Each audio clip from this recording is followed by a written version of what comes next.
Hi, I'm Peter Adamson, and you're listening to the History of Philosophy podcast, brought to you with the support of King's College London and the Leverhulme Trust, online at www.historyofphilosophy.net. Today's episode, Nothing to Fear, Epicureans on Death and the Gods. It's not that I'm afraid to die, I just don't want to be there when it happens. So says Woody Allen. But I don't believe him about not being afraid to die. For one thing, this is the same guy who said, I don't want to achieve immortality through my work, I want to achieve it through not dying. For another thing, let's face it, we're all afraid to die. I can remember being about 15 years old, and having a sudden, crushing realization in English class that one day I would cease to exist. An intimation of utter nothingness.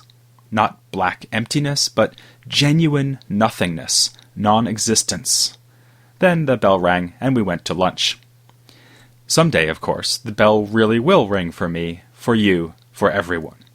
We hope to go peacefully in our sleep, at an advanced age, but one way or another we will all go, to find out whether Socrates was right to argue in the Phaedo that death is mere separation of the soul from the body, or rather total oblivion. Either way, I'm not looking forward to it. Epicurus believed that the purpose of philosophy was to relieve human suffering. He remarked, in fact, that a philosopher who provides no therapy against this is just wasting words. As a hedonist, he naturally took physical pain to be an important form of suffering and offered advice on how to avoid it.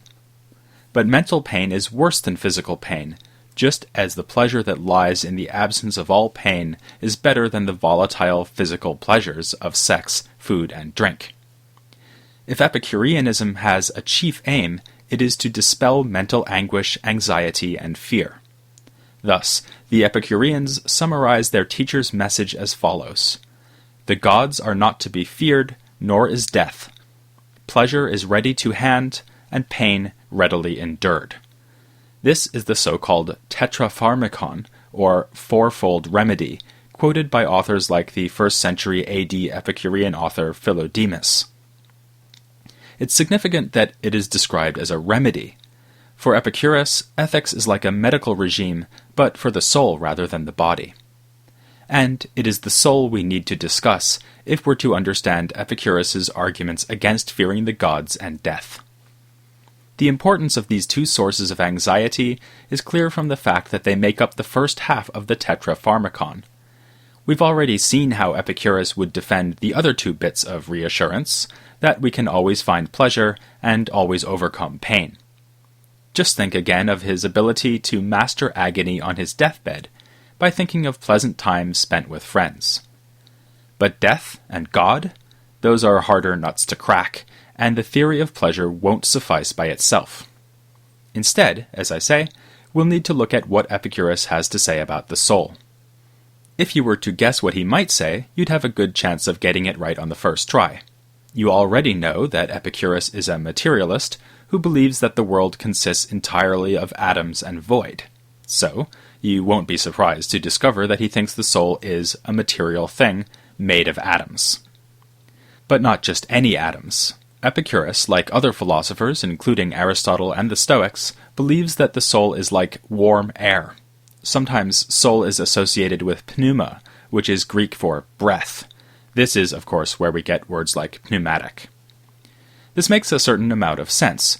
We need to keep breathing to live, and so long as we live, we are warm. Epicurus, of course, puts an atomic spin on the theory. He says in one of his letters that the soul is made of atoms that resemble hot air or wind. It also contains other atoms of a very special sort, even finer than the atoms of wind. This makes the soul uniquely capable of producing sensation. Because this complex of warm, windy, and special atoms is so fine and subtle, it can be dispersed into every part of the body, which is why every part of us is able to feel pain, pleasure, and other physical sensations. But for the same reason, the soul cannot survive outside the body. Epicurus believes that such a fine network of atoms would simply disperse if extracted from the body. Equally important for Epicurus's purposes is that even if the soul could survive apart from the body, it would not be able to have any sensory experience. Sensation requires not just a soul, not just a body, but a mingling of the two. Our soul and body are, Epicurus says, affected along with one another. The reason this is important is that it helps to show why we should not fear death. We'll come back to this in a moment, but for now I'll just mention the main upshot of the theory, which is that upon death my soul will cease to exist. Even if my soul could survive, though, it would be unable to experience pain or anything else.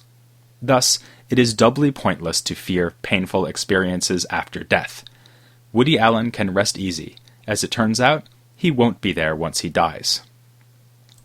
Unfortunately, this will only comfort Woody Allen if he believes that his soul is really made of fine atoms distributed throughout his body.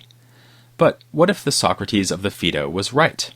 What if we each have an immortal, perhaps immaterial soul, which will allow us to go to Tartarus or wherever evil souls are sent to be punished for their sins? Clearly, this is ruled out by Epicurus's atomic theory. But, as he points out, the theory does include something immaterial or incorporeal, void. As we saw, Epicurus understands void not just as empty space, but as that which cannot physically interact with other things. There's an important lesson there. If something is not material, it cannot affect or be affected by anything else. So, the Platonist material soul, if there were one, would no more be able to have bad experiences than a patch of empty space. It would be causally cut off from everything, including anything that could hurt it. I sense, though, that you're still nervous about this whole death thing. Perhaps I can, with Epicurus's help, offer you further reassurance. Let's think a bit more about what it means to have a sensory experience. This must be some kind of physical interaction. That much is clear from our everyday experience, given that we need to touch or be placed near things in order to sense them. Plus, as we just saw, without physical interaction, nothing can be affected, and having sensation is surely a way of being affected. So, consider vision, for instance. What must be happening here is that visual images are coming to our eyes from the things we see.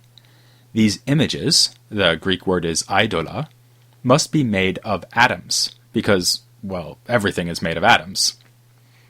When the images strike our eyes, the presence of soul atoms in the eyes allows us to register that impact as a visual experience, and so on with the other senses. This analysis can be extended to cover apparently non-sensory experiences, like when we imagine something. This, too, must have some physical cause. The Epicurean poet Lucretius suggests that if we imagine a centaur, for instance, it will be because an image of a horse has gotten tangled together with one of a man. We are able to receive these tangled images, too. A similar explanation can be provided for dreams, and in short, all our experiences, even imaginary ones, are somehow grounded in a physical interaction with the atomic world around us. You may find some of the details there unconvincing, but you have to admit that this particular dose of Epicurus's medicine does do what it says on the label. It is a theory of sensation and experience in general that makes it impossible for a disembodied or immaterial soul to experience anything, whether painful or otherwise. In fact, this theory of soul and sensation looks like it was designed precisely with that outcome in mind. It is a theory designed to dispel the fear of death, not a theory designed to settle once and for all the nature of the soul. As far as Epicurus is concerned, so long as his theory is consistent with experience, and so long as it achieves the aim of removing fear, he can say, "Mission accomplished." His mission is to remove fear, after all. And one can consider his whole psychological theory as just an elaborate argument against the fear of death. The Epicureans didn't stop there, though. Lucretius devoted the entire third book of his poem On the Nature of Things to arguments against fearing death. It's been counted that he offers 33 of them, enough to supply you with an argument a day for a whole month, with a couple left over if you're feeling particularly nervous. The most fundamental point, however, is that we will no longer exist after death. Why should you be afraid of a situation where you will no longer be present? Lucretius presents a powerful version of this idea, often called his symmetry argument. It asks you to compare the time after your death to the time before your birth. In one case, you will no longer exist, in the other, you did not yet exist. But the two situations are the same insofar as you aren't there. You see nothing fearful and remember nothing awful about the time before you were born, so neither should you fear or expect anything awful in the time after death. Lucretius admits that, in theory, the atoms that make up your soul could one day reform to make another soul, especially given the infinity of future time available. But, by the same token, they could have formed a soul in the distant past, yet we remember nothing of that. So, he thinks I can assume that there will be no continuity of experience between me and a possible future person who has the same soul atoms. Even if my soul is there, I won't be there. In a couple of weeks, I'll be interviewing a leading expert on Epicureanism who has written extensively on the arguments against fearing death, so I don't want to dwell on it for too much longer in this episode. But I should at least mention an obvious possible objection. You might argue that it is not really painful experiences or torment after death that I fear. As I said, when I was 15, what really got to me was the sheer idea of not existing anymore. Isn't that worth fearing? The Epicureans say no, for the same reason that it isn't worth looking forward to. If it is neither painful nor pleasant, it is neither to be feared nor hoped for. The only possible reason to fear it is that I will miss out on the pleasures I could have if I were to live longer. But Epicurus and Lucretius rule out even this basis for anxiety. Not only is it self-defeating, I shouldn't ruin the time I do have by worrying about how long it will last. It is also to misunderstand the nature of pleasure. As we saw last time, Epicurus thinks that the painless state, which he calls static pleasure, is already the most blissful condition for man. Someone who has achieved this state needs no improvement, whether by stuffing more kinetic pleasures into his life or by prolonging that life. The whole point of static pleasure is that one wants for nothing, and that includes not wanting things you can't have, like immortality. As Epicurus puts it, when it comes to death, we all live in a city with no defensive walls. The only way to defeat this enemy is not to fear it at all. Let's suppose that we've come this far with Epicurus. We've signed up to the atomism, we've trained ourselves to be content with modest pleasures, though we'll be glad to partake of luxurious pleasures should they come along. We've made good friends to give us security against bad fortune, and we've stopped fearing death. Serenity beckons as we sit in the garden, chatting and memorizing the master's precepts. Unfortunately, there's one last thing to worry about: the gods. If there are gods, and they are anywhere near as temperamental as Homer makes them seem in the Iliad, we in fact have a great deal to worry about. These are mighty, terrifying beings who need to be propitiated lest they should, do really bad stuff to us. In this life, they might bring it about that we and our friends are subjected to all manner of torment. If I may allude briefly to a different ancient culture, I refer you to a jolly little tale called the Book of Job, which shows what a god with a vivid imagination can inflict on us if he really sets his mind to it. And that's nothing compared to what the gods might do to us in the afterlife. All that stuff about atoms and sensation is well and good, but I'm off to the temple to sacrifice to Athena just in case. As it turns out, Epicurus would not discourage us from going off to make those sacrifices. Epicureans generally did not avoid participating in traditional religious ritual, but this was not because they feared what the gods might do if they failed to participate. Epicurus teaches that the gods are no more to be feared than death. He asks us to consider what he calls our preconception of a god. As you might remember from episode 55, preconceptions are rough and ready notions that we derive from sensation and memory. In this case, our basic idea of a god is a being who is supremely blessed and everlasting. Everyone, or at least just about everyone Epicurus knew about, accepts the existence of gods, so there is no point denying their existence.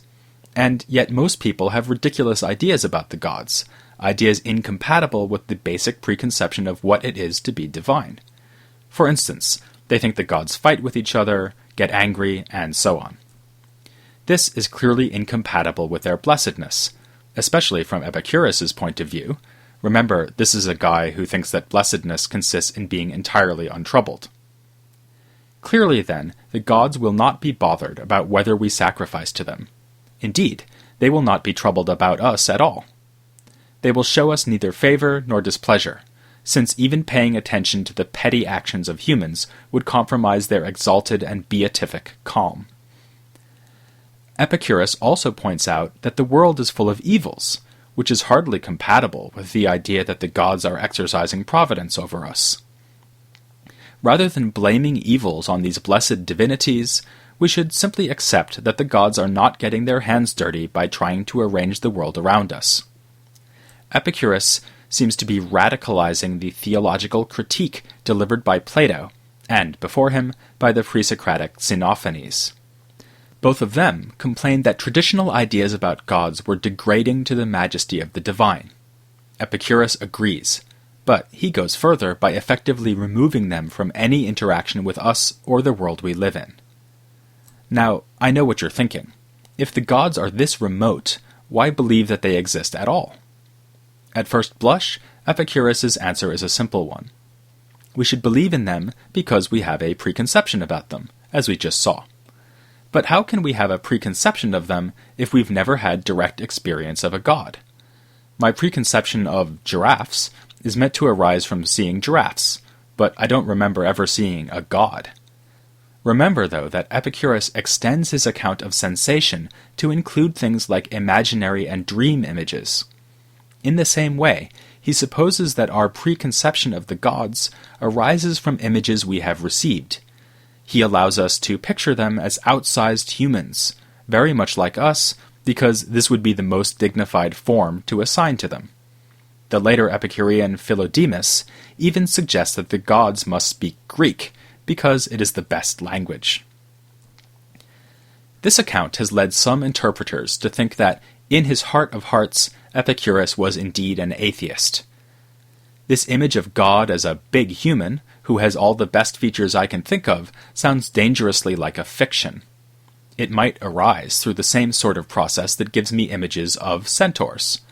I've seen big things like giraffes, and I've seen humans, so I can combine the concepts to get the idea of God as a big human. Perhaps then, gods are no more real than centaurs. Neither Epicurus nor his followers come out and say that they are atheists, but you'd hardly expect them to. As it was, their opponents were already accusing them of adopting a view that might as well be atheistic, since the Epicurean gods are utterly uninvolved with us. Without trying to settle the issue, I will just remind you that the point of his theology is the same as that of his psychology, to dispel anxiety. The question is not whether there are gods, but whether we should be afraid of them. They might be fictional or real and unconcerned with us. Either way, there is nothing to fear. Epicurus has another reason to hold on to the preconception of the divine, which is that the gods represent an ethical ideal to which we can aspire. Remember his provocative statement that someone who lacks all pain, and expects to stay that way, lives a life like that of Zeus. This shows how useful it is to have a conception of God. It is the conception of a being who is utterly free of anxiety and suffering. In other words, Epicurus agrees with Plato that our goal should be likeness to God, insofar as is possible for us. As a rule, the possibility is unfortunately rather remote. Humans do by nature seek the good, namely pleasure. That much is crucial to the Epicurean cradle argument, which we looked at last time. But we show little wisdom in the way we pursue pleasure, often bringing pain upon ourselves even while seeking pleasure, for instance by overeating or dating exciting people we know will break our hearts in the end. Worse still is our tendency to dwell on upsetting fears, thus ruining our chances of attaining and keeping the godlike state of static pleasure. This is why Epicurus offers therapy for those fears, trying to argue us out of our anxieties. Admirable though this may be, it might be thought a waste of time. Sure, sometimes a false belief can make me afraid, but that isn't how it always works. I, for instance, am not crazy about flying. I know perfectly well that the plane is exceedingly unlikely to crash, that the car ride to the airport was probably more dangerous than the flight, and so on. Yet my palms still sweat at the slightest sign of turbulence. It's no good trying to convince me the plane is almost certainly not going to crash. I already know that, but I'm scared nonetheless. So it is with fear more generally. Even if I came to accept the Epicurean arguments against fearing death and the gods, I might still be afraid. But, to their credit, the Epicureans understood the difficulty of extinguishing fear. Epicurus himself did not merely write down arguments, he encouraged his followers to repeat them and think of them daily. Later Epicureans came up with their own ways of delivering the master's message in ever more effective ways. There is no better example than Lucretius, who set down the message in Latin verse. The beauty of the poetry, says Lucretius, is intended to help people ingest the philosophical contents, as one smears honey on the rim of a cup to get a child to take his medicine. We'll be concentrating on his honeyed words next time. Join me then for another dose of Epicureanism, here on the History of Philosophy Without Any Gaps.